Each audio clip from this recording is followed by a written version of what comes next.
சொல்றேன், மக்கள் பணத்திலிருந்து ஒரு பைசா கூட தொடமாட்டோம், தொடவும் விடமாட்டோம், தொட்டா விடமாட்டோம், இதுக்கு முன்னாடி தொட்டவங்களையும் விடமாட்டோம். நமக்கு எதிராக யார் யாரும் சேரவே மாட்டாங்கன்னு நினைச்சவங்க எல்லாம் ஒன்னா சேர்றாங்க, நம்ம ஆட்சிக்கு பேட்டு குடிக்கிறாங்க.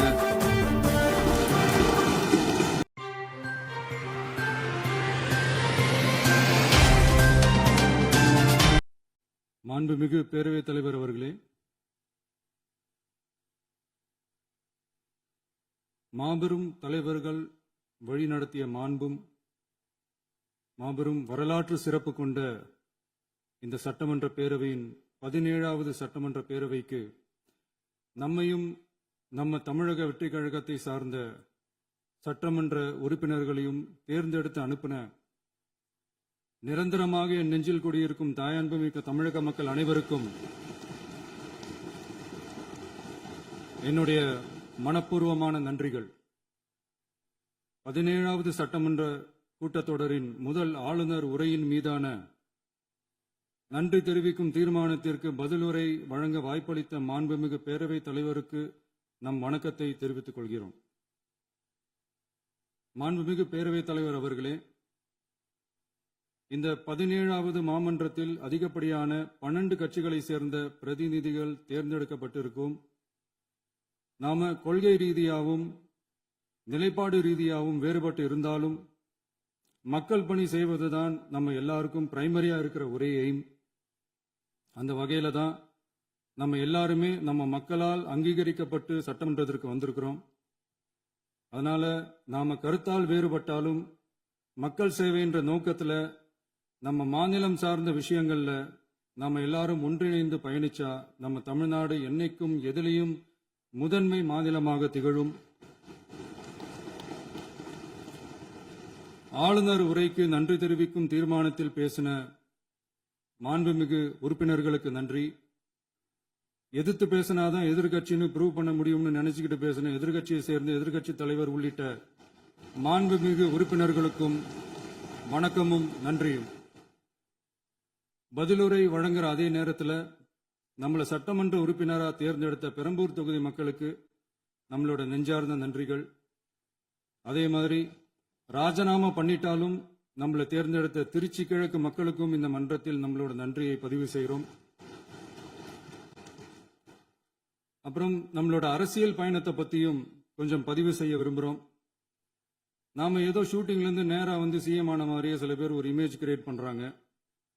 அவங்களுக்கு அவங்க ஆசைப்படுற லாங்குவேஜ்லயே சொல்றோம், அது வெறும் ரீல் தான், ரியல் கிடையாது. ஒரு சாதாரண நடிகனாக நம்ம கெரியர் தொடங்குச்சு. அப்புறம் அப்படியே சின்சியரா உழைச்சு மேல வந்தோம். நம்ம கெரியர்ல நாம மேல வந்ததுக்கு இந்த விஜய் ஒருத்தன் மட்டுமே காரணம் இல்லை, அவனோட உழைப்பு மட்டுமே காரணம் இல்லை. இந்த விஜயோட உழைப்புக்கும் உயர்வுக்கும் பின்னாடி இருக்கிற ஒட்டுமொத்த தமிழ்நாட்டு மக்களோட அன்பும் அரவணைப்பும் தான் காரணம். ஒவ்வொரு வீட்டில் இருக்க ஒவ்வொருத்தரும் நம்மள அவங்க வீட்டில் ஒருத்தனா ஏத்துக்கிட்டது தான் நமக்கு கடவுளும் மக்களும் தந்த மிகப்பெரிய வரம். அதுக்காகவே கடவுளுக்கு சமமான நம்மளோட சொந்தங்களான தமிழக மக்கள் அனைவருக்கும் மீண்டும் மீண்டும் நன்றி. இப்படி நம்மள தாயன்போடு அள்ளி அரவணைச்ச தமிழ்நாட்டு மக்களுக்கு நாம் எப்படியெல்லாம் துணையாக இருந்தோம், எப்படியெல்லாம் மக்களோட மக்களா இருந்தோம்னு சொல்றேன். 1990ஸ்லயே ரசிகர் மன்றமா இருந்தப்பவே மக்களுக்கு துணையா நிற்க ஆரம்பிச்சோம். அதுக்கப்புறம் நற்படி மன்றமாகவும் அதுக்கப்புறம் விஜய் மக்கள் இயக்கமாகவும் மாறி மக்களோட மக்களா நின்றுகிட்டு இருந்தோம். 2008 ஈழத் தமிழருக்கு ஆதரவா உண்ணாவிரதம் போராட்டம் செஞ்சோம்.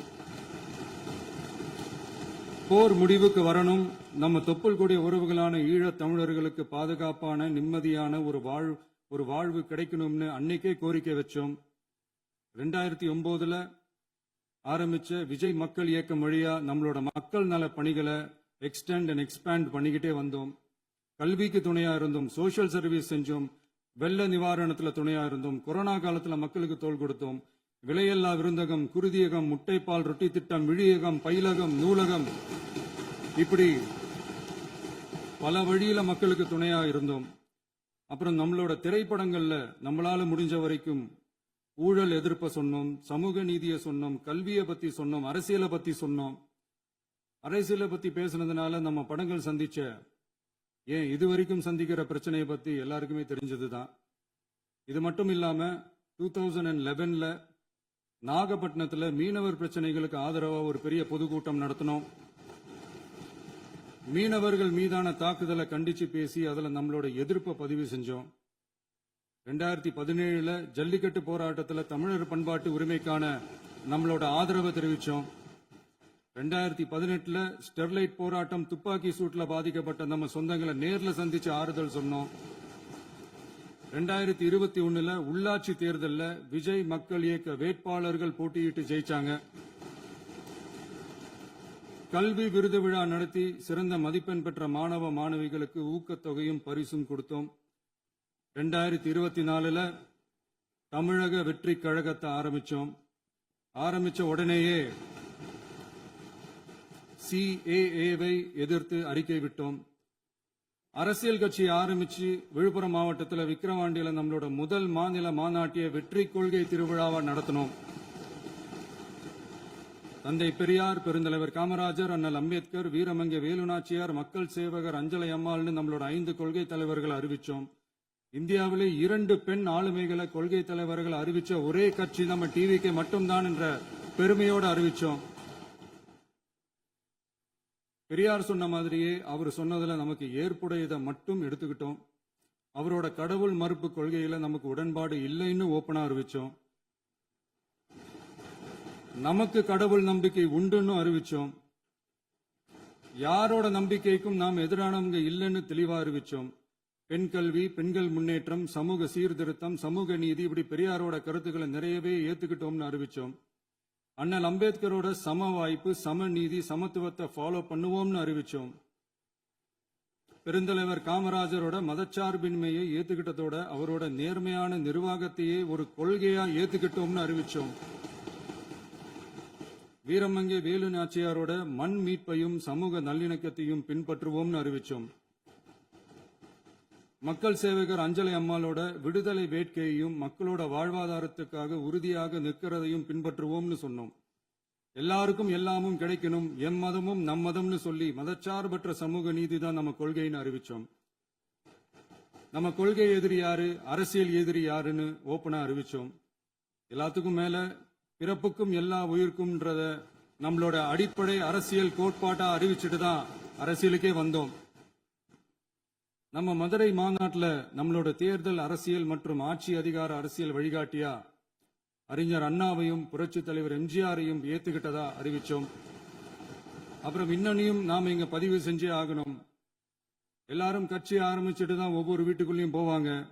ஆனா நாம ஒவ்வொரு வீட்டுக்குள்ளேயும் போனதுக்கு அப்புறம் தான் கட்சியவே ஆரம்பிச்சிருக்கிறோம். ஒவ்வொரு வீட்டுல ஒவ்வொருத்தரும் நம்மள அவங்க பிள்ளையா, மகனா, அண்ணனா, தம்பியா ஏத்துக்கிட்டதும் இயல்பா நடந்துச்சு. தமிழ்நாட்டு மக்களோட மனசுக்குள்ள போறதுக்கு நாம பட்ட பாடு நமக்கு மட்டும்தான் தெரியும். இதெல்லாம் புரிஞ்சாலும் புரியாத மாதிரி இருக்கிறவங்க தான் நம்மள நடிகன் என்று சொல்லியும் நம்ம கட்சிய நடிகன் கட்சின்னு சொல்லியும் சில நக்கல், நையாண்டி இதெல்லாம் பேசுவாங்க. அதை பத்தி நமக்கு கவலை இல்லைன்னு. இப்படி நம்ம அரசியல் பயணம் ரொம்ப டிரான்ஸ்பரண்டா தான் ஆரம்பிச்சிருக்கு. இந்த 2026 தேர்தலில் கூட்டணியே இல்லாமல் தனியா நின்னோம். மக்கள் நம்மள தெளிவா புரிஞ்சுகிட்டதாலையும் நம்ம டிவிக்கு தோழர்களோட உழைப்பாலையும் நாம 35% வாக்குகளை வாங்கினோம். 1,72,00,000 வாக்குகளோட தமிழ்நாட்டிலேயே தனி பெரும் கட்சியா வந்தோம். தமிழக மக்களாலையும் நம்மளோட ஆதரவு இயக்கங்களாலையும் இதோ இன்னைக்கு இங்க நம்ம டிவிக்கே ஆளும் கட்சியா உட்கார்ந்துருக்கிறோம். இந்த ஆளும் கட்சியா ஆனதும் அவ்வளவு சாதாரணமாலாம் நடந்துடல. 2.25 வருஷத்துல ஆட்சிக்கு வந்துட்டீங்கன்னு ரொம்ப கிண்டலா கேலியா சிலர் பேசுறாங்க.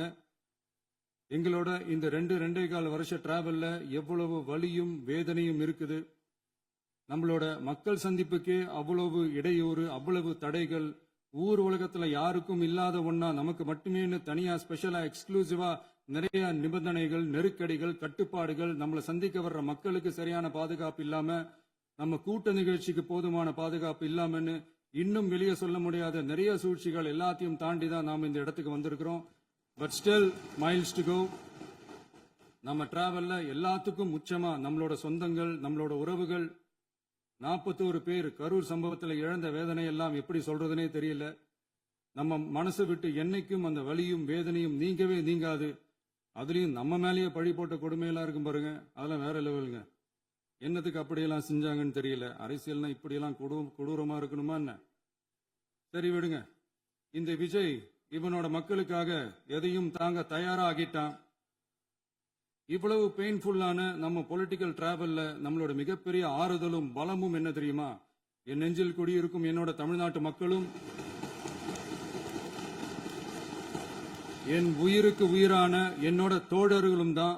அவங்களோட பலத்தால தான்.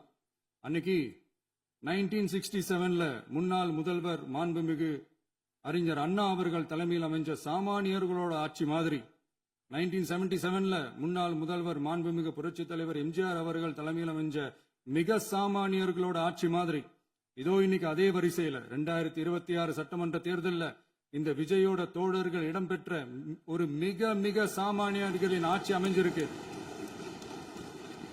வாகை சூடும் வரலாறு திரும்பி இருக்கிறது. இப்படி ஒரு தீர்ப்பை மக்கள் அளிச்சதுனாலதான் தமிழக வரலாற்றில் ஒரு மகத்தான கூட்டணி ஆட்சியை நாம் அமைச்சிருக்கிறோம். இளைஞர்களால என்ன செய்ய முடியும், பெண்களால என்ன செய்ய முடியும்னு கேட்டவங்களுக்கான பதில் தான் இன்னைக்கு அமைஞ்சிருக்கிற நம்ம ஆட்சி. ஒரே ஒரு குடும்பம் மட்டும் முக்கியம்னு சொல்றது நம்மளோட ஆட்சி அதிகார அரசியல் இல்ல. தமிழ்நாட்டில் இருக்கிற ஒவ்வொரு குடும்பமும் முக்கியம்னு சொல்றது தான் நம்ம அரசியல். நம்மளோட ஆட்சி அதிகாரம் அதான் நம்மளோட மனசாட்சி உள்ள மக்களாட்சி. இந்த 2026 தேர்தலில் யாராலும் உடைக்கவே முடியாதுன்னு சொன்ன மதத்தை உடைச்சோம், சாதியை உடைச்சோம், முக்கியமா காசு கொடுத்து ஓட்டு வாங்குற ஒரு நச்சு கலாச்சாரத்தையே சுக்கு நூறா தூள் தூளா உடைச்சிருந்தோம். நாம கிளீன் கவர்னன்ஸ் அண்ட் குட் கவர்னன்ஸ்ல உறுதியா இருக்கிறோம். இப்ப மட்டும் இல்ல, எப்பவுமே இப்படிதான் இருப்போம். இதுல 100% இது உண்மைன்றதுனாலதான் பாரம்பரியமான தினத்தந்தி பத்திரிகை ஊழலின் ஊற்றுக்கண் அடைக்கப்படுகிறதுன்னு 16/6/2026 அன்னைக்கு ஒரு தலையங்கமே எழுதியிருக்கு.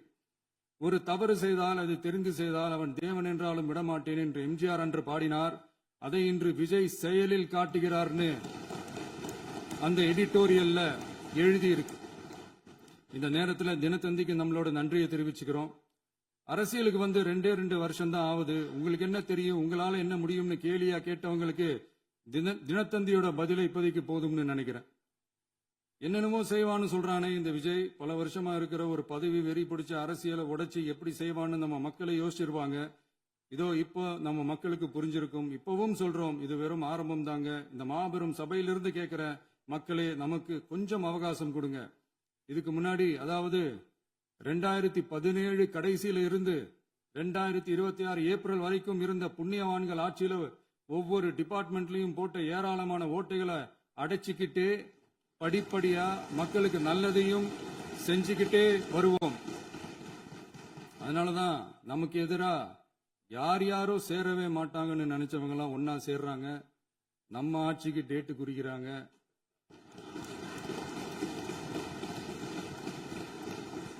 சரி, அவங்கள நம்ம மக்களே பார்த்துப்பாங்க, அதை விடுங்க. நாம ஆட்சிக்கு வந்து சரியா 40 நாள் ஆகுது. அதுக்குள்ள என்ன செஞ்சீங்கன்னு கேட்கிறாங்க. ஒரு லிஸ்ட் ஒன்னு சொல்றேன் கேளுங்க. பெண்கள் பாதுகாப்புக்காக சிங்கப்பெண் சிறப்பு படை, 200 யூனிட் வரை கட்டணமில்லா மின்சாரம், போதைப் பொருள் ஒழிப்புக்காக தனிப்படை, குறுவை நெல் சாகுபடியை ஊக்குவிப்பதற்காக 134.83 கோடி சிறப்பு தொகுப்பு திட்டம், வழிபாட்டு தலம், ஸ்கூல், பஸ் ஸ்டாண்டுன்னு அதுக்கு பக்கத்தில் இருக்கிற 717 மதுபான கடைகள் மூடப்பட்டன. அங்க வேலையில் இருந்தவர்களுக்கு வேறு கடைகளில் வேலை, கவனிக்கப்படாமல் விடப்பட்ட அம்மா உணவகங்கள் புதுப்பிக்கப்பட்டன. பத்திரப்பதிவு துறையில் பகல் கொள்ளைக்கு புல் ஸ்டாப் வைக்கப்பட்டுள்ளது. வருகையில்லா ஆவண பதிவு முறை கொண்டுவர உத்தேசிக்கப்பட்ட செயல்பாட்டில் உள்ளது. அரசு மற்றும் தனியார் மருத்துவமனையில் ஸ்கேன் மையங்களில் கருவுறுவதற்கு முன் மற்றும் பின் ஏற்படும் தவறுகளை கண்காணிக்கவும், மருத்துவ நிறுவனம் முறைப்படுத்தும் சட்ட விதிகள் பின்பற்றப்படுகிறதா என கண்காணிக்கவும், மருத்துவ மற்றும் ஊரக பணிகள் இயக்கத்தின் பயன்பாட்டிற்காக 40 புதிய வாகனங்கள் வழங்கப்பட்டுள்ளது. கூட்டுறவு வங்கியின் ஏழை எளிய மக்கள் வாங்கிய கடனுக்கு முதல் முத்தாய்ப்பாக ரூபாய் 2045 கோடி தள்ளுபடி வழங்கி ஆணையிடப்பட்டுள்ளது. ஒன்றிய அரசிடம் கேட்டுக்கொண்டதற்கிணங்க கடந்த 2 வருடமாக நிறுத்தி வைக்கப்பட்ட இருந்த ஜல் ஜீவன் மிஷன் திட்டம் புதுப்பிக்கப்பட்டு ஜல் ஜீவன் மிஷன் திட்டம் 2.0 நடைமுறைக்கு கொண்டு வரப்பட்டுள்ளது. 18,500 கோடி அளவில் உறுதியளிக்கப்பட்ட காஞ்சிபுரம் மாவட்டத்தில் மைய விரிவாக்க திட்டம், கோயம்புத்தூரில் மின்னணு பொருட்கள் மற்றும் மின்னணு அமைப்புகள் உற்பத்தி திட்டம் மற்றும் திருவள்ளூர் மாவட்டத்தில் காட்டுப்பள்ளி LNT கப்பல் கட்டும் தளம் விரிவாக்க திட்டத்திற்கு ஒப்பந்தங்கள் போடப்பட்டுள்ளன. அனைத்து நிர்வாக நடவடிக்கைகளும் மின்னணு முறையில் மாற்றம் கொண்டு வர நடவடிக்கை எடுக்கப்பட்டு வருகிறது. சட்டவிரோத கல்குவாரி மற்றும் அனுமதியின்றி கனிமங்களை எடுத்துச் செல்வது தடுக்கப்பட்டுள்ளது. பல்வேறு குவாரிகள் சீல் வைக்கப்பட்டுள்ளன. கனிமங்களை கண்காணிப்பது, எல்லைகளை நிர்ணயிப்பது மற்றும் ஆளில்லா விமானம் மூலம் அளவீடு செய்வது போன்றவற்றை செயல்படுத்துவதற்கான பணிகள் மேற்கொள்ளப்பட்டு வருகின்றன. அனைத்து துறைகளிலும் அலுவலர் தலையீடு இல்லாமல் லஞ்ச லாவண்யமற்ற தமிழகத்தை உருவாக்க அனைத்து நடவடிக்கைகளும் முடுக்கிவிடப்பட்டுள்ளது. இதெல்லாம் சாம்பிள் தான், இன்னும் இருக்கு. இந்த வெறும் 40 நாளுக்குள்ளேயே இவ்வளவு செஞ்சிருக்கோம்னா இனி வர்ற நாட்கள்ல கொஞ்சம் கொஞ்சமா படிப்படியா ஸ்டெடியா உழைச்சி லஞ்ச லாவண்யம் இல்லாத, ஊழல் இல்லாத, பெண்களுக்கு பாதுகாப்பான, சுதந்திரமான, டிரான்ஸ்பரண்டான தமிழ்நாட்டை நம்ம சொந்தங்களான தமிழக மக்களுக்கு தர்றது தான் நம்மளோட ஒன் அண்ட் ஒன்லி டார்கெட். கண்டிப்பா அதை நிறைவேற்றியே காட்டுவோம். 8 கோடி மக்கள் நம்மளோட இருக்கிறப்போ ஏங்க இதை செய்ய முடியாது? மாண்புமிகு பேரவைத் தலைவர் அவர்களே, தமிழ்நாட்டின் கருவூலம் எப்படி திசை மாறி உருமாறி தேய்ந்து ஓய்ந்து கிடைக்கிறதுன்னு சொன்னாங்க. திசை மாறி உருமாறி தேய்ந்து ஓய்ந்துன்னு வசனம் மாதிரி ரைமிங்கா இல்லாம வளமான இலக்கியமா இதே சபையில பேசினவங்களோட திறமையான ஆட்சியில நடந்த நிதி மேலாண்மையை பத்தி வெள்ளை அறிக்கையா வெளியிட்டோம். வெள்ளை அறிக்கை வந்ததிலிருந்தே கண்ணை கட்டுதுங்க. அந்த காலத்துலதான் பிள்ளையோ பிள்ளை தொல்லையோ தொல்லைன்னு சொன்னாங்க. அதே மாதிரி தாங்க அவங்க ஆட்சியாலையும் அவங்களாலையும் இன்னைக்கு தமிழ்நாட்டுக்கே தொல்லையோ தொல்லை. இப்படி ஒரு நிலைமையை உண்டாக்கி வச்சுட்டு இவங்க சொல்றாங்க நமக்கு ஆட்சி செய்ய தெரியாதுன்னு. நம்ம அமைச்சர்களுக்கும் நம்ம சட்டமன்ற உறுப்பினர்களுக்கும் ஒன்னும் தெரியாதுன்னு. ஆமாங்க, எங்களுக்கு தெரியாதுதான். எங்க சட்டமன்ற உறுப்பினர்களுக்கும் அமைச்சர்களுக்கும் மக்கள் பணி செய்ய தெரிஞ்ச அளவுக்கு மக்கள் பணத்தை சுருட்ட தெரியாதுதான்.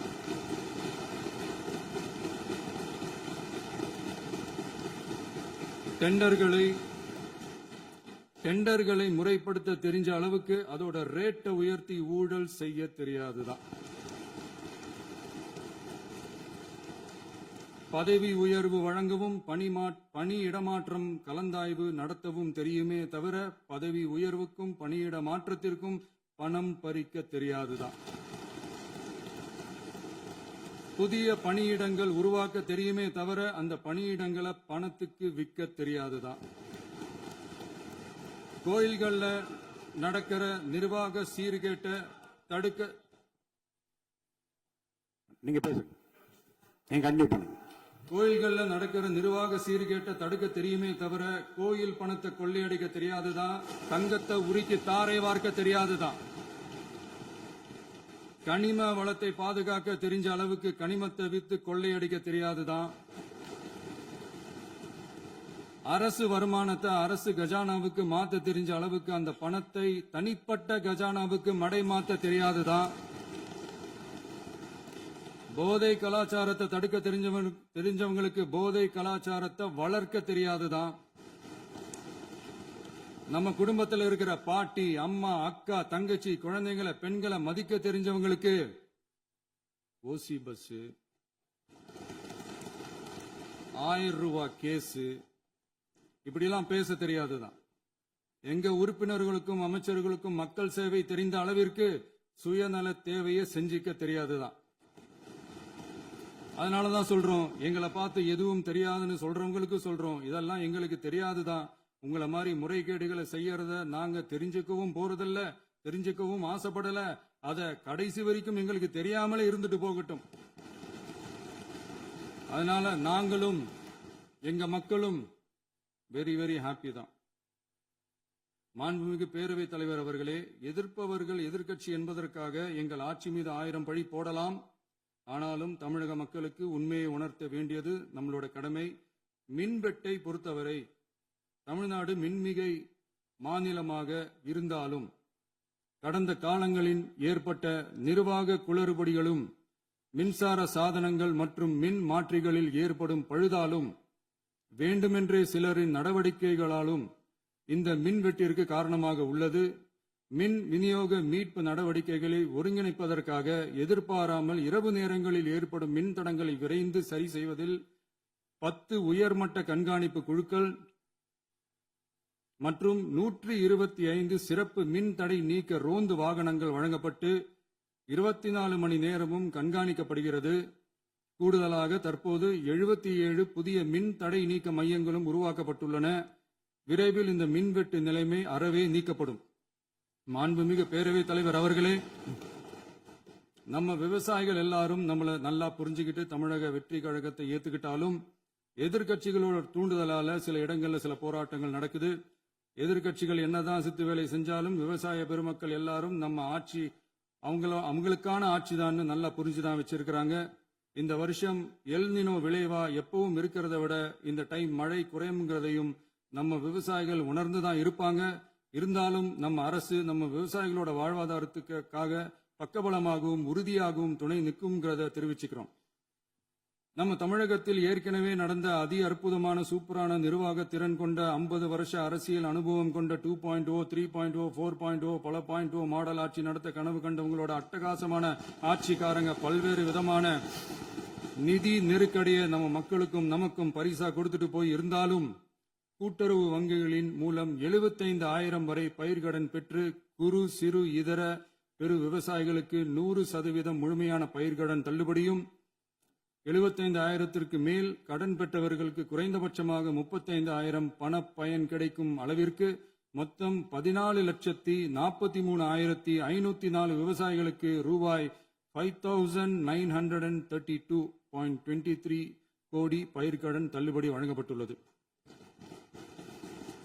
மாண்புமிகு பேரவைத் தலைவர் அவர்களே, நாம ஒன்றியத்தில் கூட்டுறவு கூட்டாட்சி, மாநிலத்தில் சுயாட்சி என்ற கொள்கையை கொண்டவங்க தான் ஏற்கனவே அறிவிச்சிருக்கிறோம். தற்போதைய ஒன்றிய அரசு சார்ந்த கட்சியுடன் அரசியலில் கொள்கை அளவில் நேர் எதிராக நிக்கிறவங்க தான் நாம. அதே சமயத்தில் எதுக்கெடுத்தாலும் கண்ணை மூடிக்கிட்டு ஒன்றிய அரசோட மோதல் போக்கை விரும்புறவங்க நாம இல்ல. நமக்கு எப்பவுமே தமிழகத்தின் வளர்ச்சி மட்டும்தான் முக்கியம். அதுக்காக நம்மளோட அரசியல் ரீதியான கொள்கைகளையோ மாநில உரிமைகளையோ கொஞ்சம் கூட விட்டு கொடுக்கவே மாட்டோம். அதுல ரொம்ப தெளிவாகவும் உறுதியாகவும் இருக்கிறோம். இனியும் இப்படித்தான் இருப்போம். அதுல ஒருபோதும் மாற்றமே இருக்காது. அதனால இதுல யாரு திசை திருப்ப வேலையில் ஈடுபட்டாலும் அவங்க எல்லாரும் மக்கள் மத்தியில் தோற்பது உறுதி. எனவே நம்ம மக்களுக்கோ சிறுபான்மை சகோதரர்களுக்கோ நம்ம ஆதரவு இயக்கங்களுக்கோ எந்தவித சந்தேகமும் வேண்டாம். நாம் யாரோட டீமும் இல்ல. நாம எப்பவுமே பியூரான பீப்புள்ஸ் டீம். இன்னும் சொல்ல போனா நாம secular team, social justice team. மாண்புமிகு பேரவைத் தலைவர் அவர்களே, அரசு விழாக்கள், கல்வி நிறுவனங்கள் மற்றும் பல அதிகாரப்பூர்வ நிகழ்ச்சிகளோட தொடக்கத்துல நம்ம தமிழ்தாய் வாழ்த்த பாடுறதுதான் வழக்கமா இருக்கு. தமிழ்தாய் வாழ்த்த பொறுத்த வரைக்கும் நம் அரசு இதுல நம்மளோட உறுதியான நிலைப்பாட்டை ஒன்றிய அரசுக்கு மிக தெளிவா தெரிவிச்சிருக்கு. அது இல்லாம இதில் மாநில அரசின் கொள்கைக்கு ஏற்ப ஒன்றிய அரசின் அறிவிக்கையில் திருத்தம் மேற்கொள்ள கோரிக்கையும் விடுக்கப்பட்டுள்ளது. நீட் தேர்வை பொறுத்தவரை கிராமப்புற மற்றும் பொருளாதார ரீதியாக பின்தங்கிய மாணவர்களுக்கு சமமான வாய்ப்பை வழங்குவதில்லை. மருத்துவ கல்வியில் சமூக நீதி மற்றும் சம வாய்ப்பை நீட் பாதிக்கிறது என்பதை உணர்கிறோம். எனவே மருத்துவ படிப்புகளுக்கான சேர்க்கையை 12ஆம் வகுப்பு மதிப்பெண்களின் அடிப்படையில் நடத்த வேண்டும் என்று நமது அரசு வலியுறுத்தி வருகிறது. மத்திய அரசிடம் நீட்டிலிருந்து தமிழ்நாட்டிற்கு விலக்கு வழங்க வேண்டும் என்று கோரிக்கை விடுத்துள்ளது. மாண்புமிகு பேரவைத் தலைவர் அவர்களே, பேரறிஞர் அண்ணா அவர்கள் தலைமையிலான அரசு 1968இல் இருமொழி கொள்கையை நடைமுறைப்படுத்தியது. தமிழ் ஆட்சி மொழி, தமிழ் மொழியை பாதுகாப்பது, மாணவர்களுக்கு ஆங்கிலத்தின் மூலம் உலக அளவிலான வாய்ப்புகளை வழங்குவது, எந்த ஒரு மொழியையும் கட்டாயமாக திணிப்பதை தவிர்ப்பது மற்றும் எதிர்ப்பது, நிலத்தின் மொழி மற்றும் பண்பாட்டு அடையாளத்தை பேணுவது என்பதை நம் தமிழக வெற்றிக் கழக ஆட்சி ஏற்றுக்கொண்டுள்ளது. எனவே தமிழ்நாட்டில் தமிழ் ஆட்சி மொழி மற்றும் இருமொழி கொள்கை என்பதில் நமக்கு மாற்று கருத்தே இல்லை. மாண்புமிகு பேரவைத் தலைவர் அவர்களே, கடந்த 11/6/2026 அன்று நடந்த நிதி ஆயோக் கூட்டத்தில் தமிழ்நாடு அரசின் சார்பாக கலந்து கொண்டு வறுமையற்ற தமிழ்நாடு இயக்கம் உருவாக்க தேவையான நிதியையும் தமிழ்நாட்டுக்கு 2 எய்ம்ஸ் மருத்துவமனைகளை தருமாறும், மருத்துவம் மற்றும் பல் மருத்துவ படிப்பிற்கு 12ஆம் வகுப்பு மதிப்பெண் அடிப்படையில் இடங்களை நிரப்புதல் குறித்தும், செயற்கை நுண்ணறிவு தொடக்க நிறுவன வளர்ப்பு மையங்கள் தமிழ்நாட்டில் அமைக்கவும், இளைஞர் திறன் மற்றும் வேலைவாய்ப்பு இயக்கம் செயல்படுத்த வேண்டியும், பெண்கள் தலைமையிலான வளர்ச்சி குறித்தும், மீனவ சமுதாயங்களின் வாழ்வாதாரம் மற்றும் மீன்பிடி படகுகள் மற்றும் மீனவர்களை விடுவித்தல் குறித்து நிரந்தர நடவடிக்கை எடுக்க வேண்டியும், காலநிலை தாங்கும் தன்மை பெருந்திட்டம் 2045 கீழ் விண்வெளி உற்பத்தி மையத்தை தேசிய விண்வெளி உற்பத்தி மையமாக அறிவிக்க கோரியும், தமிழ்நாட்டில் சாலை போக்குவரத்து, நெடுஞ்சாலை மற்றும் ரயில்வே அமைச்சகத்தின் மேம்பாட்டு குறித்தும், அனைத்து கிராமங்களையும் டிஜிட்டல் இணைப்பு வசதி ஏற்படுத்துதல் குறித்தும், கூட்டு குடிநீர் திட்டம் தொடரவும், அரசின் விழாக்களில் தமிழ்தாய் வாழ்த்துக்கான முதலிடத்திற்கான கோரிக்கையும், மேகதாது அணை கட்டுமான நிறுத்தத்தை உறுதிப்படுத்தவும், மாநிலத்தின் மீது மும்மொழி கொள்கையை வற்புறுத்தாமல் புதிய கல்விக் கொள்கையை திணிக்காமல் தமிழகத்திற்கான கல்வித் தொகை ரூபாய் 3284 கோடியை விடுவிக்க கோரியும், ஆண்டுதோறும் 5 லட்சம் இளைஞர்களுக்கு உதவித் தொகையுடன் கூடிய பணியினை தொழில்நுட்ப பயிற்சி வழங்க ஒத்துழைப்பு வழங்குமாறும், ஒகேனக்கல் 3ஆம் கட்ட கூட்டு குடிநீர் திட்டத்திற்கான நிதி ரூபாய் 2283.40 விடுவிக்கவும், வேலை வாய்ப்பு மற்றும் வாழ்வாதாரத்துக்கான உத்தரவாத திட்டத்தின் கீழ் வேலை வாய்ப்புகளை உருவாக்க உடனடி நடவடிக்கை மேற்கொள்ள வேண்டியும் மற்றும் திருக்குறளை தேசிய இலக்கியமாக அறிவிக்குமாறும் தமிழ்நாடு சார்பில் பேசியுள்ளோம் என்பதை தெரிவித்துக் கொள்கிறோம். மாண்புமிகு பேரவைத் தலைவர் அவர்களே, அண்டை மாநிலங்களுடனான நட்புறவு ஒரு மாநிலத்தின் வளர்ச்சிக்கும் நாட்டின் ஒற்றுமைக்கும் மிகவும் அவசியமானது. தமிழ்நாடு தனது அண்டை மாநிலங்களுடன் நதி நீர் பங்கீடு, பொருளாதாரம், கல்வி, கலாச்சாரம் மற்றும் போக்குவரத்து துறைகளில் நல்லுறவை பேணி வருகிறது. பரஸ்பர மரியாதை, ஒத்துழைப்பு மற்றும் கூட்டாட்சி தத்துவத்தின் அடிப்படையில் அண்டை மாநிலங்களுடனான நட்புறவை வலுப்படுத்தவும் நமது ஆட்சியில் காக்கப்படுகிறது. மாண்புமிகு பேரவைத் தலைவர் அவர்களே, சட்டம் ஒழுங்கை பத்தி பேச்சு வந்தது. சட்டம் ஒழுங்கு சரியா இருக்கணும் அப்படின்றதுல எங்களுக்கு மாற்று கருத்தே கிடையாது. கண்டிப்பா லா அண்ட் ஆர்டர் கரெக்டா இருக்கணும், கரெக்டா இருக்கும், இருக்க வைப்போம். அதே மாதிரி பெண்கள் பாதிக்கப்படுறதையும் இங்க யாராலையும் சகிச்சுக்கவே முடியாது. அதுக்கான கடுமையான நடவடிக்கைகள் நம்ம அரசு எடுத்துக்கிட்டு இருக்கிறோம். இந்த சிங்கப்பெண் சிறப்பு அதிரடி படை கூட அதுக்கான ஒரு ஃபர்ஸ்ட் ஸ்டெப் தான். அதே மாதிரி இந்த போதைப் பொருள் நடமாட்டம் அதை கண்ட்ரோல் பண்றதுக்கும் நம்ம அரசு கடுமையான நடவடிக்கைகள் எடுத்துக்கிட்டு இருக்கிறோம். அதையும் கண்டினியூ பண்ணி எடுப்போம். மாண்புமிகு பேரவைத் தலைவர் அவர்களே, இப்ப நான் சொன்ன இந்த பிரச்சனைகள்லாம் 2026 போன மாசம் மே மாசம் 10ஆம் தேதி புதுசா வந்துடல. இதெல்லாம் பல வருஷமா இருக்கிற பிரச்சனைகள் தான், பல வருஷமா கண்டுக்காம விட்ட பிரச்சனைகள் தான். இன்னைக்கு எதிர்கட்சிக்காரங்க அதை பத்தி கேட்கும் போது எனக்கு அது அக்கறையா தெரியல, அவதூறு அரசியலா தான் தெரியுது, பழி போடுற அரசியலா தான் தெரியுது. இப்படி அவதூறு பழி போடுறவங்களை பார்த்து ஒன்னே ஒண்ணுதான் கேட்கணும்னு தோணுது. கடந்த 9-10 மாசமா நம்ம ஸ்டேட்ல சட்டம் ஒழுங்கு டிஜிபியே இல்ல.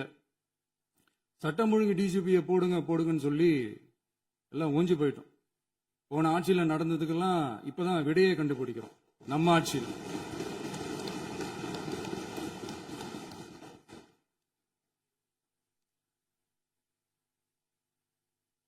இந்த போதைப் பொருள் நடமாட்டம் எல்லாம் தாறுமாறா அப்படியே பரவி கொட்டி கிடக்குது. இதெல்லாம் இனிஷியல் ஸ்டேஜ்லயே யார் கண்ட்ரோல் பண்ணியிருக்கணும்? போலீஸ் டிபார்ட்மெண்ட் அப்போ யார் கையில இருந்தது?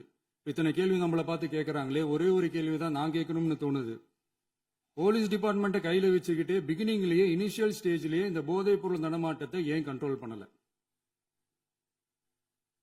மனசாட்சி உள்ளவங்க இந்த பிரச்சனையெல்லாம் ஏன் நடக்குதுன்றது அவங்களுக்கே நல்லா தெரியும். இன்னைக்கு சட்டம் ஒழுங்கை பத்தி கேள்வி கேட்க கூடாதா அப்படின்னா தாராளமா கேட்கலாம். இது ஜனநாயக அரசு, மன்னராட்சி எல்லாம் கிடையாது, மனசாட்சி உள்ள மக்களாட்சி. அதனால கேள்வி கேட்கலாம், எல்லாருக்கும் எல்லா உரிமையும் உண்டு. விமர்சனம் செய்யலாம், எல்லாருக்கும் எல்லா உரிமையும் உண்டு. ஆனா நம்ம ஆட்சியில் என்ன நடவடிக்கைகள் எடுத்திருக்கோன்றது தெரிஞ்சுக்கிட்டு அதுக்கு ஏற்ற மாதிரி ஒரு நடுநிலையா பேசுனீங்கன்னா கொஞ்சம் நல்லா இருக்கும். சட்டம் ஒழுங்கை பத்தி யாருக்கு என்ன யோசனை இருந்தாலும், மக்கள் நலனுக்காக யாருக்கு என்ன யோசனை இருந்தாலும் அதை தாராளமாக சொல்லலாம். நம்ம அரசு அது காது கொடுத்து கேட்கும். ஆனா நம்ம அரசினுடைய நிர்வாக திறன் அதை பத்தி பேசுறவங்களுக்கு இந்த ஊரடிச்சு உலையில போட்டு ஊழல் மேல ஊழலா செஞ்சுக்கிட்டு அதிலிருந்து தப்பிக்கிறதுக்கு பேர் தான் நிர்வாகத்திறன் அப்படின்னு சொன்னா அப்படிப்பட்ட ஒரு ஊழல் செய்யற நிர்வாகத்திறனை நம்ம அரசு ஒரு நாளும் செய்யாது. பொட்டி பெட்டியா பணத்தை வச்சுக்கிட்டு பெட்டியை வச்சு எல்லாம் செஞ்சுக்கிட்டு போதைப் பொருள் பாதுகாவல் கழக மாடல் அரசாங்கம் செஞ்ச ஒவ்வொரு ஊழலா வெளியில வந்துகிட்டு இருக்கு. டாஸ்மாக்ல அது என்னப்பா அது பேரு பார்ட்டி ஃபண்ட் கட்சி நிதி அப்படின்ற பேர்ல அடிச்ச கொள்ளையெல்லாம் ஒண்ணு ஒண்ணா இப்போ கவர்மெண்டோட கஜானாவுக்குள்ள கொண்டு சேர்த்துக்கிட்டே இருக்கிறோம். உட்கார்ந்து மாண்புமிகு முதல்வர்கள் பதில் உரைக்கு பிறகு முதல்வர் பதிலுக்கு பிறகு நேரம் தரேன். அப்ப பேசட்டும், அவங்க பேசட்டும், அவங்கள பேச அனுமதி. உட்காருங்க உட்காருங்க.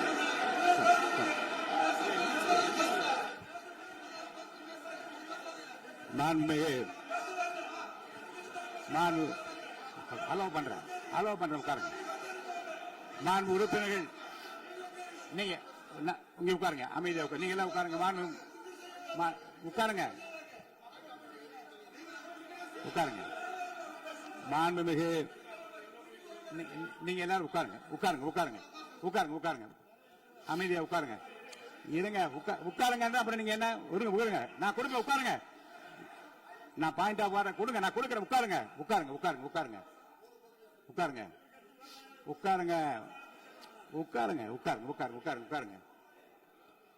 மாண்புமிகு முதல்வர் அவர்கள் கோர்வையாக நிதானமாக சொல்லிக்கொண்டே இருக்கிறார். நீங்க குறிப்பெடுத்து வைத்துக் கொள்ளுங்கள். பேசி முடித்தவுடன் நான் உங்களுக்கு அவகாசம் தருகிறேன். நீங்க ஒண்ணு சொல்லுங்க, என்ன என்று நீங்க சொல்லுங்க. உங்க சொல்லுகிற வாய்ப்பை நான் உங்களுக்கு தருகிறேன். இப்போது மாண்புமிகு முதலமைச்சர் உங்கள் உரையை தொடரலாம்.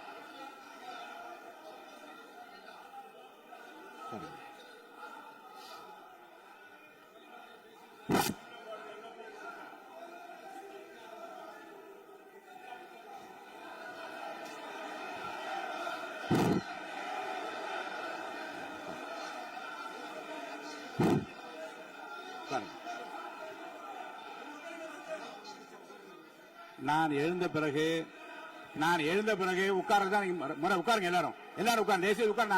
நான் அலோவ் பண்றேன். உட்காருங்க, அமைதியா உட்காருங்க. நான் அலோவ் பண்றேன். அமைதியா உட்காருங்க. அங்க இருந்து குரல் கொடுக்காதீங்க. உட்காருங்க.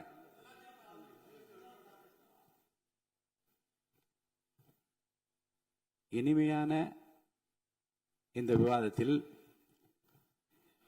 இதுவரை குறுக்கீடுகள் இல்லாமல்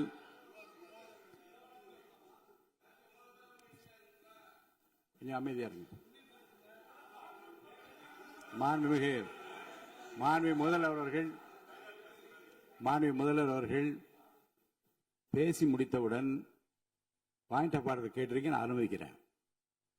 எதிர்க்கட்சி தலைவருக்கு மட்டும் நான் அனுமதி தருகிறேன். அவர் எழுந்து பேசலாம். மாண்பு முதலமைச்சர் நீங்க கண்டினியூ பண்ணி முடிக்கலாம். நீ எல்லாரும் எழுந்துச்சீங்கன்னா சரி வராது. உட்காருங்க. நான் சொல்லியிருக்கேன். உட்காருங்க.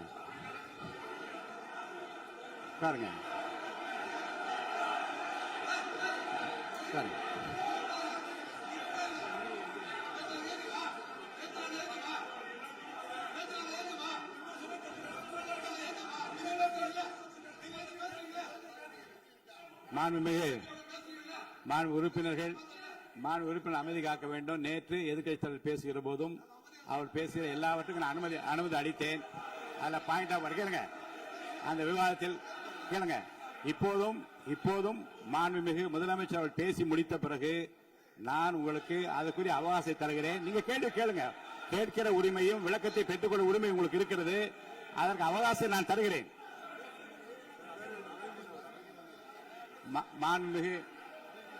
மாண்புமிகு உறுப்பினர் அமருங்க. நான் என் தீர்ப்பை சொல்லுகிறேன். மாண்புமிகு முதலமைச்சர் அவர்கள் பேசி முடித்தவுடன் எதிர்க்கட்சி தலைவருக்கு அந்த வாய்ப்பை நான் தருகிறேன். நிச்சயமா அந்த கேள்வி கேட்கலாம். உட்காருங்க எல்லாரும். முன்னவர் பேசுங்க. மாண்பு பேரவைத் தலைவர் அவர்களே, இன்று இவர்கள் முயற்சி செய்வது அவர் ஆளுங்கட்சியாக இருக்கின்ற போது இருங்க, நான் சொல்லிடுறேன் பிளீஸ். ஒரே நிமிஷம் நான் சொல்லிடுறேன் பிளீஸ்.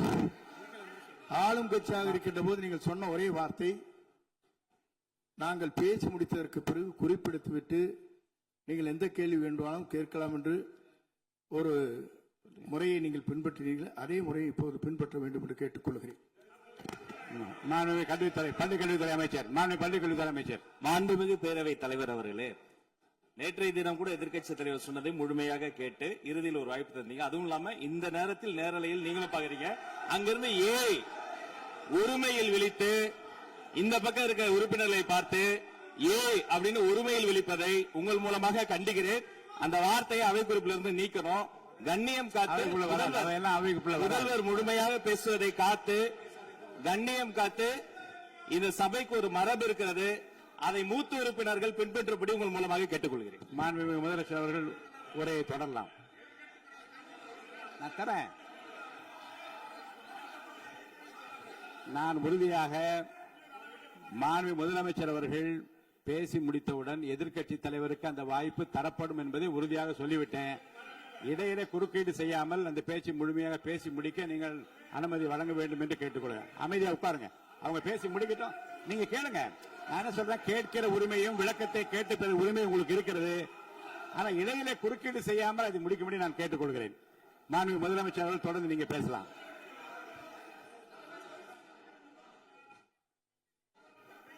எதிர்க்கட்சி தலைவர் அவர்கள் உங்கள் கட்சியினுடைய உறுப்பினரை அமைதிப்படுத்த வேண்டும் என்று நான் கேட்டுக்கொள்கிறேன். உங்களுக்கு வாய்ப்பு தரவில்லை என்றால் அவர் எழுந்து நிற்பதில் நியாயம் இருக்கிறது. வாய்ப்பு தரப்போகிறேன். நான் முதலமைச்சர் அவர்கள் பேசி முடித்தவுடன் உங்களுக்கு வாய்ப்பு தரப்படும். அது வரைக்கும் உங்களுடைய உறுப்பினரை அமைதி காக்க நீங்கள் தான் பார்த்துக் கொள்ள வேண்டும். மாண்புமிகு அவை முன்னவர். மாண்புமிகு பேரவைத் தலைவர் அவர்களே, அவர் அப்போது சொன்னது வேறு, இப்போது நடந்து கொள்கிற முறைகள் வேறாக இருக்கிறது. அன்றைக்கு அவர் சொல்லுகிற போது அமைச்சர் அத்தனை பேரும் பேசி முடித்ததற்கு பிறகு உங்களுடைய கருத்துக்கள் ஏதாவது மறுபடியும் தெரிவிக்கலாம். இப்போது பின்பற்றினால் நன்றாக இருக்கும். நீங்கள் அதற்காகத்தான் சொன்னீர்கள். முதலமைச்சர் பேசியதற்கு பிறகு எதிர்க்கட்சி தலைவர் அவர்கள் பேசுவதற்கு வாய்ப்பளிக்கிறோம் என்று சொல்லியிருக்கிறார்கள். ஆகவேதான் அந்த வாய்ப்பை நீங்கள் இல்ல அது பதில் சொல்லணும்னு கேட்டிருக்காங்க. பதில் சொல்லணும் சொல்லியிருக்காங்க. பதில் சொல்லினா தங்க பிரச்சனை இல்ல. அப்படி இல்ல. ஆகவே இல்ல நேற்றைய தினம் நீங்கள் அப்படி பேசிக் கொண்டது ஆறாவது இல்ல. நேற்றைய தினம் நீங்கள் பேசுகிற போது ஆறாவது குறுக்கிட்டார்களா? நீங்கள் பேசுகிற போது யாருமே குறுக்கிடவில்லை. நீங்க எவ்வளவு பேசினீர்கள், எவ்வளவு வார்த்தைகள் பேசினீர்கள் என்பதெல்லாம் எங்களுக்கு தெரியும். யாருமே இதில் குறுக்கிடவில்லை. இது முதலமைச்சர், எங்கள் முதலமைச்சர் எதிர்க்கட்சி தலைவர் பேசுகிறவர் யாரும் குறுக்கிட வேண்டாம் என்று சொன்னார்கள். அதை நாங்கள் பின்பற்றினோம். ஆனால் இன்றைக்கு நீங்கள் பின்பற்றவில்லை என்றால் வேதனையாக இருக்கிறார். முன்னவர் நேற்று எதிர்க்கட்சி தலைவர் பேசுகிற போது அடுக்கடுக்காக குற்றச்சாட்டுல வைத்தார். இப்போ அதற்குரிய மாண்புமிகு பொதுப்பணித்துறை அமைச்சர் கூட காலையில் அலுவலகத்தை சந்தித்து அவர் சாட்டிய குற்றச்சாட்டுகளுக்கெல்லாம் ஆதாரங்களை தான் நான் கொண்டு வந்திருக்கிறேன் என்று சொன்னேன். நான் நேற்று அந்த விஷயம் நேற்றோடு முடிந்து விட்டது. ஆதாரங்களை கொடுங்கள். தக்க நேரத்தில் இதை பற்றி சொல்ல வேண்டி நேர்ந்தால் நான் இதெல்லாம் ஆய்வு செய்து உரிய நேரத்தில் அவை குறிப்பிட்டு ஏற்றுவதற்கு முன்பாக அவரிடம் காட்டி அதற்கு பிறகு அதை பற்றி முடிவெடுக்கும் என்று நான் சொன்னேன். இப்போதும் சொல்லுகிறேன், மாண்பு முதலமைச்சர் அவர்கள் பேசிக் கொண்டிருக்கிறார். பேசி முடிக்கட்டும். எதிர்க்கட்சி தலைவருக்கு உறுதியாக நான் வாய்ப்பு தருவேன். அவர் கேள்விகளை முன்வைக்கலாம், விளக்கங்களை பெறலாம். இப்போதைக்கு பேரவைத் தலைவர் என்ற முறையில் என்னுடைய முடிவு இதுதான். அவையில் இருக்கக்கூடிய உறுப்பினர்கள் அமரும்படி நான் கேட்டுக்கொள்கிறேன். நான் முதலமைச்சர் அவர்கள் பேச வேண்டிய போ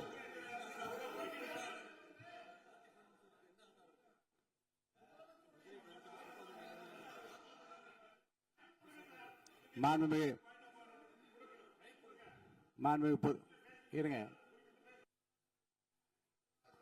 அதை முன்னவர் பேரவைத் தலைவர் அவர்களே, நேற்றைய தினம் நீங்கள் முழுமையாக பேசினீர்கள். உங்கள் பேச்சுக்கள் எப்படி இருந்தது என்பதும் நாடறியும். இருந்தாலும் கூட நாங்கள் அமைதியாக இருந்தோம். இல்ல நீங்க இருங்க. ஒவ்வொரு வார்த்தைக்கு இருங்க. நீங்க மின்வெட்டையில நீங்க சொன்னீங்க. உங்களுடைய முன்னாள் அமைச்சர் ஆற்காடு வீராசாமி இருக்கிற போது மின்வெட்டால் தான் நாங்கள் ஆட்சியே மாறியது என்றெல்லாம் சொன்ன கதையெல்லாம் இருக்கு. அதெல்லாம் சொன்னோம்னாங்க. நாங்களே அமைதியா இருந்தோம். அதுக்கு அங்கே தயவு செய்து எதிர்க்கட்சி தலைவருக்கு வாய்ப்பளிக்கிறார்கள். அந்த வாய்ப்பை நீங்கள் அவர் முதலமைச்சர் பேசியதற்கு பிறகு பேசினால் அழகாக இருக்கும். அதை முன்ன பள்ளிக் கல்வித்துறை அமைச்சர். மாண்புமிகு பேரவைத் தலைவர் அவர்களே, அவர் ஒரே ஒரு வார்த்தையை தான் சொன்னார். பார்ட்டி ஃபண்ட் என்ற வார்த்தையை கேட்டு எதிர்க்கட்சி நண்பர்கள் கோபப்படுகிறார்கள். ஆனால் அதன் மீது உங்களுக்கு பாயிண்ட் ஆஃப் ஆர்டர் தருவதாகவும் நீங்கள் வந்து சட்டப்பேரவைத் தலைவர் சொல்கிறீர்கள். நேற்றைய தினம் இதே போல வெற்றி தலைவர் அவர்களினுடைய வழிகாட்டில் வளர்ந்த நாங்கள் சகிப்புத்தன்மையோடு அவர்கள் பல வார்த்தைகள் சொன்னார்கள். புதிதாக சோஃபா மாடல் என்றார்கள், குதிரை பேரம் என்றார்கள், எத்தனையோ வார்த்தைகள் சொன்னபோது சகிப்புத்தன்மையோடு அதை கேட்டு பொறுமையாக இருந்தோம். இவர்கள் குதிரை பேரம் எல்லாம் அவைக்குள் நீக்கப்பட்டு விட்டது. சரி, சோஃபா மாடல் என்று சொன்னார்கள். ஆதாரம் கேட்டு இப்படி எழுந்து நாங்கள் கொந்தளிக்காமல் ஒரு சட்டமன்றத்தில் ஒரு உறுப்பினர் எப்படி நடந்து கொள்ள வேண்டும் என்பதற்கு எடுத்துக்காட்டாக தமிழக வெற்றி கழகத்தின் உறுப்பினர்கள் நடந்து கொண்டார்கள். இப்போது மதிப்பிற்குரிய எதிர்க்கட்சி தலைவர் அவர்களே, உங்களூடாக நான் கேட்பது என்னவென்றால், அவர்களினுடைய கட்சி உறுப்பினர்களை அவர் அமைதிப்படுத்தி முதல்வர் அவர்கள் உரையை முழுமையாக கேட்டு சகிப்புத்தன்மைக்கு சட்டமன்றத்தில் இந்த பக்கம் மட்டுமல்ல அந்த பக்கமும் எடுத்துக்காட்டாக இருப்பதற்கு அவர் வழிவகை செய்ய வேண்டும் என்று உங்கள் மூலமாக கேட்டுக்கொள்கிறேன். பொதுப்பணித்துறை அமைச்சர்.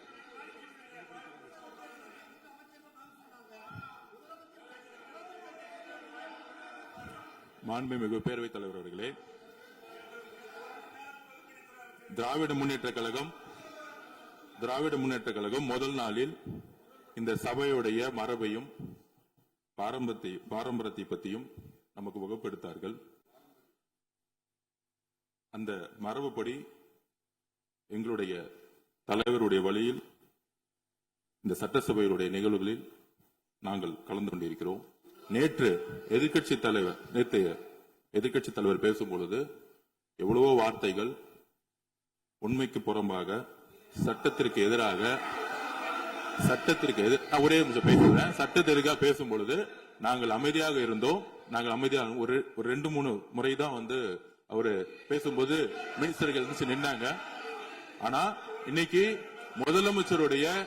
மாண்புமிகு முதலமைச்சருடைய முதல் உரை, கடந்த 4 நாட்களாக திராவிட முன்னேற்ற கழகம் முதலமைச்சர் ஏன் பேசலன்னு சொல்லிட்டே இருந்தாங்க.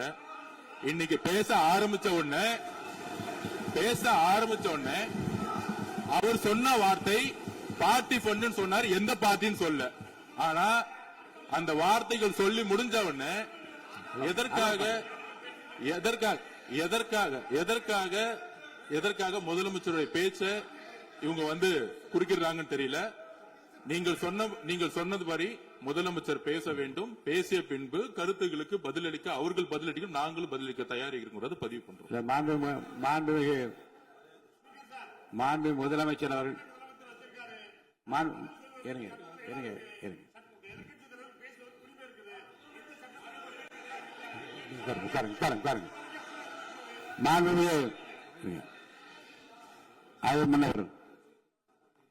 மரபு இருக்கிறது, எப்போது வேணும் பாயிண்ட் ஆஃப் ஆர்டர் இருக்கலாம். இருந்தாலும் கூட நீங்க இந்த மரபை நீங்க கடைபிடித்தீங்களா உங்க ஆட்சியில? நீங்க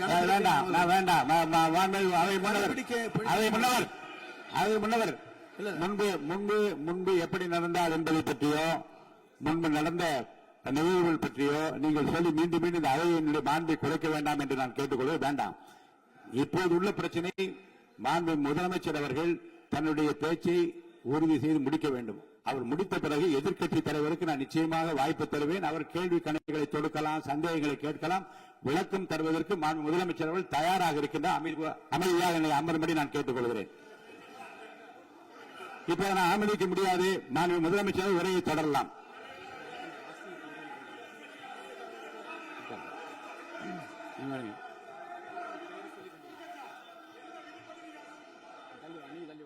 மாண்புமிகு உறுப்பினர் ஆஸ்தின் உங்க இடத்துல போய் உட்காருங்க. மாண்புமிகு உறுப்பினர் ஆஸ்தின், நீங்க ஒரு மூத்த உறுப்பினர், சபை விதிகளை நன்கு தெரிந்த ஒரு உறுப்பினர், நீங்க போய் இடத்துல உட்காருங்க. முதல்ல மாண்புமிகு முதலமைச்சர் அவர்கள் உரையை தொடரலாம். இப்போது எந்த விதமான பாயிண்ட் ஆஃப் ஆர்டர்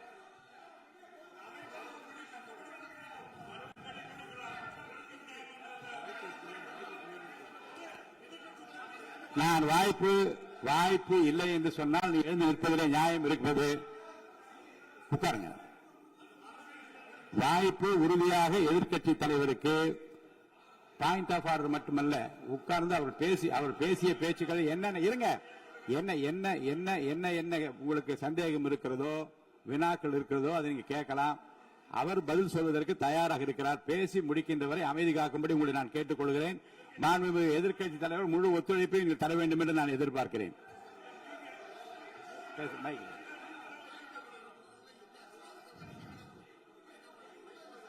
மைக் கொடுங்க. மாண்புமிகு எதிர்க்கட்சி தலைவர் பேரவைத் தலைவர் அவர்களே, நீங்க உட்காருங்க. நேற்று நான் பேசும்போது சில அமைச்சர்கள் குறுக்கிட்டு பேசினாங்க, அதற்கு நீங்க அனுமதி கொடுத்தீங்க. அதே மாதிரி இன்னைக்கு முதலமைச்சர் பேசும்போது சில வார்த்தைகள், தவறான வார்த்தைகள் பேசுறாரு.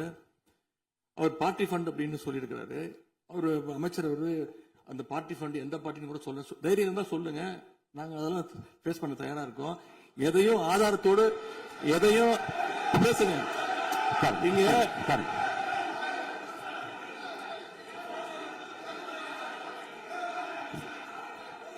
அது மாதிரி பேரவைத் தலைவர் அவர்களே, நேற்று நான் பேசி முடிஞ்சோடனே நீங்க அவை முடிஞ்சிருச்சுன்னு சொல்லிட்டீங்க.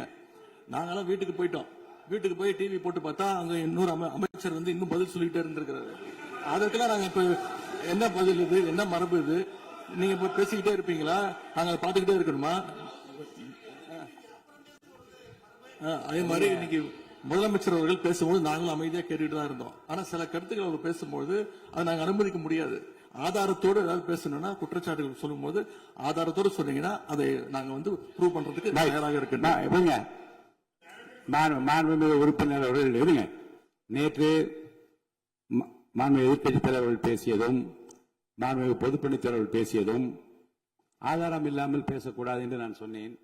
ஆய்வு செய்து நீக்கப்பட வேண்டியது நீக்கும் என்று சொன்னேன். இப்போது மாண்புமிகு முதல்வர் அவர்கள் பேசி முடிக்கட்டும். நீங்கள் கூறிய கருத்துப்படி அதில் ஆதாரங்கள் இல்லாத குறிப்பாக இருந்தால் அதை நீக்குவதற்குரிய உரிமை எனக்கு இருக்கிறது. ஆய்வு செய்து நான் நடவடிக்கை எடுப்பேன். இப்போது மாண்புமிகு முதலமைச்சர் அவர்கள் பேசலாம். இந்த டாஸ்மாக் மாதிரியே பல டிபார்ட்மெண்ட்லயும், மறுபடியும் சொல்றேன், கட்சி நிதின்ற பேர்ல அடிச்ச கொள்ளைய ஒன்னா கவர்மெண்டோட கஜானாக்குள்ளேயே கொண்டு சேர்த்துக்கிட்டே இருக்கிறாங்க. இப்பவும் சொல்றேன், மக்கள் பணத்திலிருந்து ஒரு பைசா கூட தொடமாட்டோம், தொடவும் விடமாட்டோம், தொட்டா விடமாட்டோம், இதுக்கு முன்னாடி தொட்டவங்களையும் விடமாட்டோம்.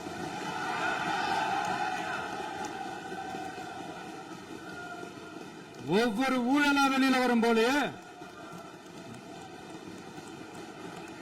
ஒவ்வொரு வேஷமா கலைஞ்சிரும் போலயே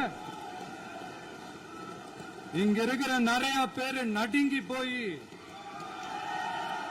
இதுல நம்ம மேல அவதூறு வேற.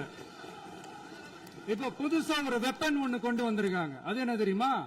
அவங்க தயவால தான் நம்ம ஆட்சி நடக்குதாம். மக்கள் தயவால இந்த ஆட்சி நடந்துகிட்டு இருக்கு. மனசாட்சி உள்ள சக்திகளோட ஆதரவால இந்த ஆட்சி நடந்துகிட்டு இருக்கு. நாங்க தான் அனுப்பி வச்சோம் அப்படின்றாங்களே. அனுப்பி வச்சவங்களுக்கு மினிஸ்ட்ரியில இடம் கொடுத்தா ஏன் கதறீங்க? ஏன் இவ்வளவு கோவம்? ஏன் இவ்வளவு கதறல்ஸ்? இதுல இன்னொரு முக்கியமான விஷயம், மார்க்சிஸ்ட் கம்யூனிஸ்ட் கட்சி நமக்கு ஆதரவு கொடுத்தது சுயேட்சையா எடுத்த முடிவுன்னு சொல்றாங்க. அதே மாதிரி இந்திய கம்யூனிஸ்ட் கட்சி நமக்கு ஆதரவு கொடுத்தது சுயேட்சையா எடுத்த முடிவுன்னு சொல்றாங்க. இதுல எங்க இருந்து நாங்க தான் அனுப்பி வச்சோம்னா புரியலையே. மக்களுக்கு நல்லா புரியும், எல்லாத்தையும் தெளிவா பார்த்துக்கிட்டு இருக்கிறாங்க.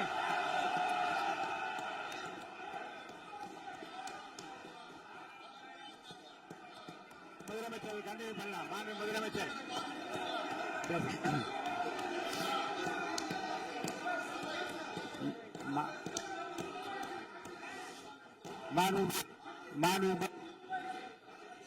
முதலமைச்சர் கண்டினியூ பண்ணலாம். நீ கண்டினியூ பண்ணலாம்.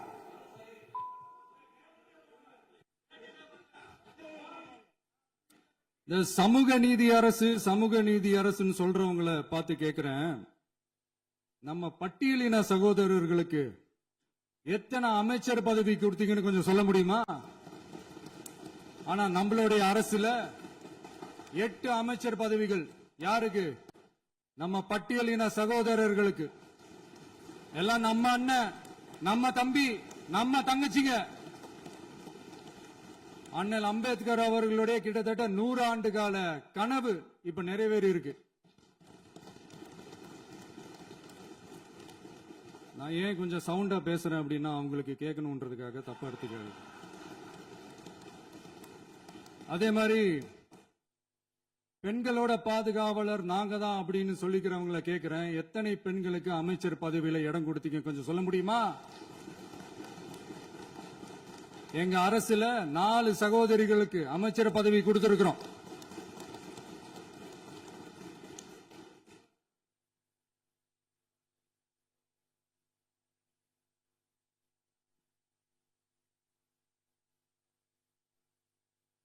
அதனால மக்களால் நிராகரிக்கப்பட்டு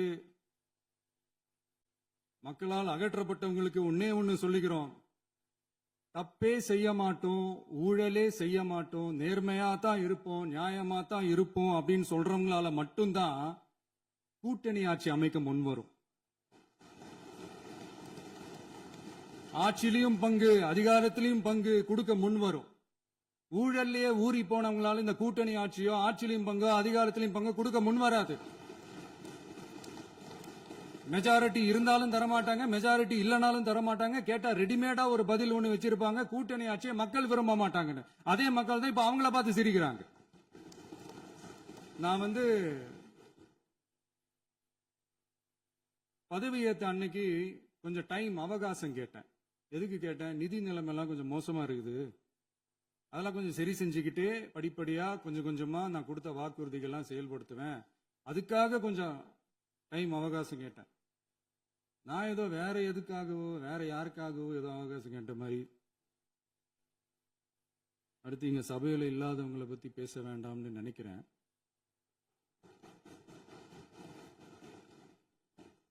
இங்க நம்மளை பத்தி அவதூறு பரப்புறதோட மட்டும் இல்லாம இப்ப நம்ம மக்கள் மேலேயும் அவதூறு பரப்ப ஆரம்பிச்சிட்டாங்க.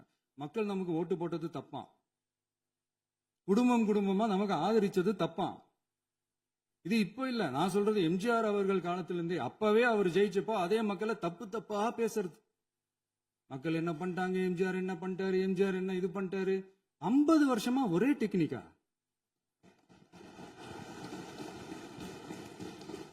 டெக்னாலஜி எல்லாம் மாறி வேற எங்கேயோ போயிட்டு இருக்கு. பஸ் இதுல கொஞ்சம் டெக்னிக்காச்சும் கொஞ்சம் மாத்தினா கொஞ்சம் நல்லா இருக்கும்.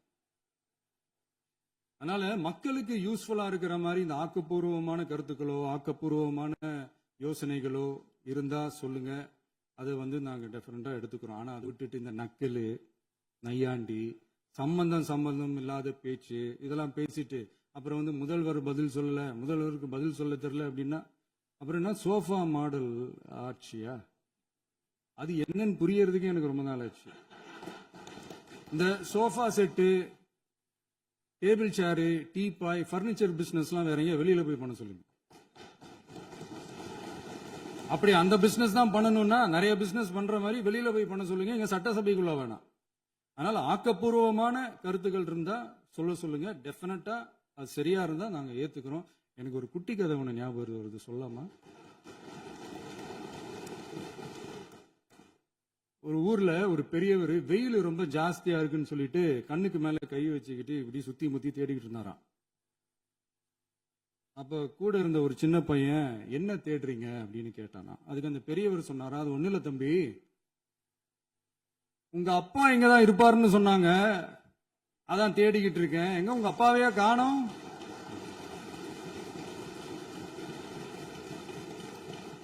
இல்ல அந்த எங்களுக்கும் நக்கலா நையாண்டியா சம்பந்தம் இல்லாத குட்டி கதை இதெல்லாம் எங்களுக்கும் பேச தெரியும். அந்த கதையில பெரியவர் அப்படி சொன்னாராம், தப்பா எடுத்துக்காதீங்க. அந்த கதையில பெரியவர் அப்படி கேட்டாராம். அதனால யாரும் இங்க டென்ஷன் ஆக வேணாம். அதனால இன்னொரு இந்த என்னுடைய உரையை முடிக்கிறதுக்கு முன்னாடி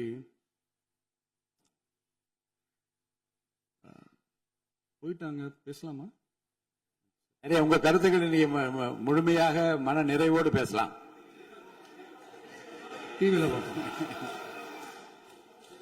சரி, அதான் 5 நிமிஷம் பேசுனதுக்கே கொளத்தூரி இந்த ஆட்டம் அடிச்சு பேசுனா அப்புறம் என்ன பண்றது? கடைசியா நான் இந்த உரையை முடிக்கிறதுக்கு முன்னாடி ஒரு முக்கியமான ஒரு விஷயம் பத்தி சொல்லணும். ஆளுநர் உரை அன்னைக்கு இந்த தமிழ் தாய் வாழ்த்துக்கு அப்புறம் தேசிய கீதம் பாடினது தப்பு, தேசிய கீதம் 2 முறை பாடினது தப்பு, அப்படி ஒரு நிகழ்வு இதுக்கு முன்னாடி இந்த சட்டசபையில நடந்ததே கிடையாது, அந்த மரபையே மாத்திட்டீங்க, இப்படி ஒரு ஒரு பெரிய ஒரு போர் மாதிரி எதிர்கட்சி சார்ந்தவங்க எல்லாம் சொன்னாங்க இல்லையா. அந்த மாநில உரிமை போராளிகளை, அந்த மரபு காக்கிற உரிமை போராளிகளை ஒரே ஒரு கேள்விதான் கேட்கணும். 2021 ஆகஸ்ட் 2 ஞாபகம் இருக்கா? Centenary celebration of Tamil Nadu legislature. அந்த ஃபங்க்ஷன்ல நம்ம முன்னாள் முதலமைச்சர் கருணாநிதி அவர்களோட கலைஞர் அவர்களுடைய கலைஞர் அவர்களுடைய புகைப்படத்தை மாண்புமிகு குடியரசுத் தலைவர் திறந்து வைக்கிற ஒரு ஃபங்க்ஷன். அந்த ஃபங்க்ஷன்ல national anthem followed by Tamil Thai Vazhthu அப்படின்னு அறிவிச்சது ஞாபகம் இருக்கா? அதாவது தேசிய கீதத்துக்கு அப்புறமா 2வது முறையா, நோட் திஸ் பாயிண்ட் மாண்புமிகு பேரவைத் தலைவர் அவர்களே, பிளீஸ் நோட் திஸ் பாயிண்ட். தேசிய கீதத்துக்கு அப்புறம் 2வது முறையாக தமிழ் தாய் வாழ்த்து பாடப்படும் அப்படின்னு சொன்னது ஞாபகம் இருக்கா? அதுவும் முத்தமிழ் அறிஞர் அப்படின்னு சொல்ற நம்ம கலைஞர் அவர்களுடைய அந்த புகைப்படம் வெளியிட்டு விழாவில் அவர் இருந்த இதே சபையில தமிழ 2வது இடத்துக்கு தள்ளினது யாருன்னு ஞாபகம் இருக்கா? அது மட்டும் இல்ல, அந்த தேசிய கீதத்தை நாட்டுப்பண் நேஷனல் ஆந்தம்னு சொல்லி அதே ஃபங்க்ஷன்ல கடைசியா ஃபங்க்ஷன் முடியும் போது செகண்ட் டைம் தேசிய கீதம் பாடினதும் ஞாபகம் இருக்கா? இதே அவையில் தான், அது அவை குறிப்பிலும் இருக்கிறது, இதே அவையில் தான் நடைபெற்றது. இந்த தக்க நேரத்தில் இந்த ஆதாரங்களை அளித்த மாண்பு முதல் அவர்களுக்கு நன்றியை தெரிவித்துக் கொள்கிறேன். டவுட் இருந்தா இந்த புக்கை பார்த்து தெரிஞ்சுக்கலாம். அதனால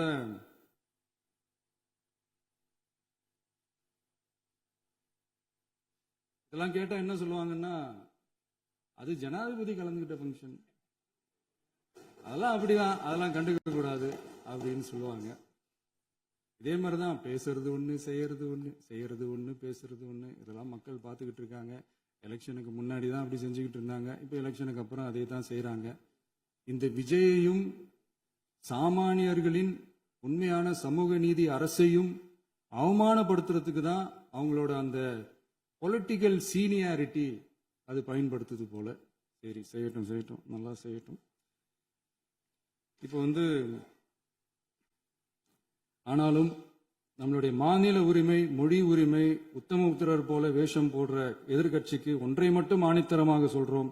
உங்களை மாதிரி தமிழ்னு சொல்லிக்கிட்டு, மொழி, பண்பாடு, கலாச்சாரம்னு சொல்லிக்கிட்டு ரெட்டை வேஷம் போடுறவங்க நாங்க கிடையாது.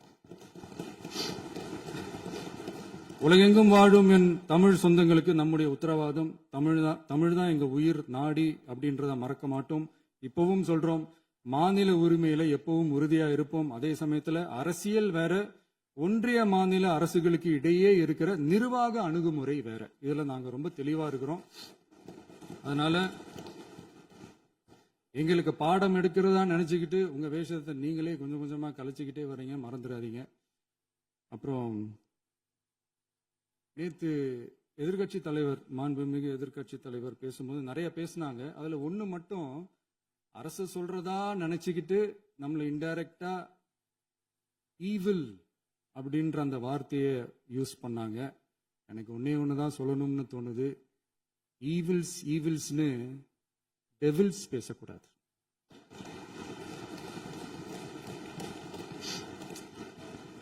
அவங்க இருந்திருந்தா ஒரு ஆக்ஷன் பண்ணணும்னு எனக்கு தோணுச்சு.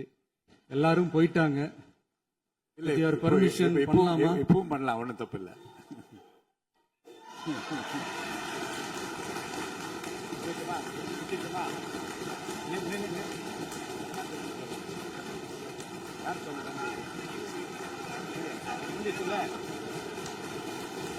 எழுந்து சொல்லுமா?